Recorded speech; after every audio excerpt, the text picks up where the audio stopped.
in the largest ever study of glacial lakes, researchers using 30 years of NASA satellite data have found that the volume of these lakes worldwide has increased by about 50% since 1990, as glaciers melt and retreat due to climate change.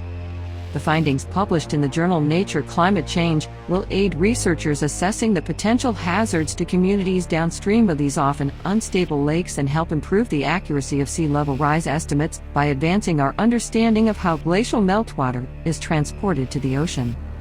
Glaciers are retreating on a near global scale, and this study provides scientists with a clearer picture of how much of this water has been stored in lakes. We have known that not all meltwater is making it into the oceans immediately, said lead author Dan Sugar of the University of Calgary in Canada. But until now there were no data to estimate how much was being stored in lakes or groundwater. The study estimates current glacial lake volumes total about 37.4 cubic miles of water, the equivalent of about one-third the volume of Lake Erie.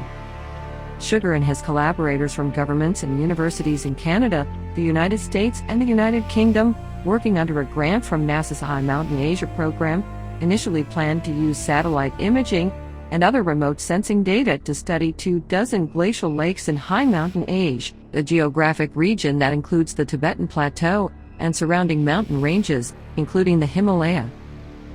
The team ultimately analyzed more than 250,000 scenes from the Landsat satellite missions, a joint NASA-US geological survey program.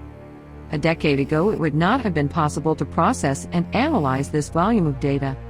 The team looked at the data in 5 time steps beginning with 1990 to examine all the glaciated regions of the world except Antarctica, and analyzed how glacial lakes changed over that period.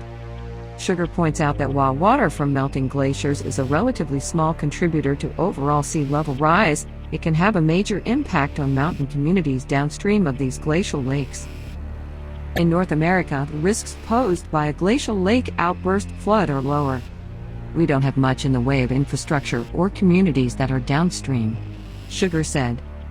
But we're not immune to it.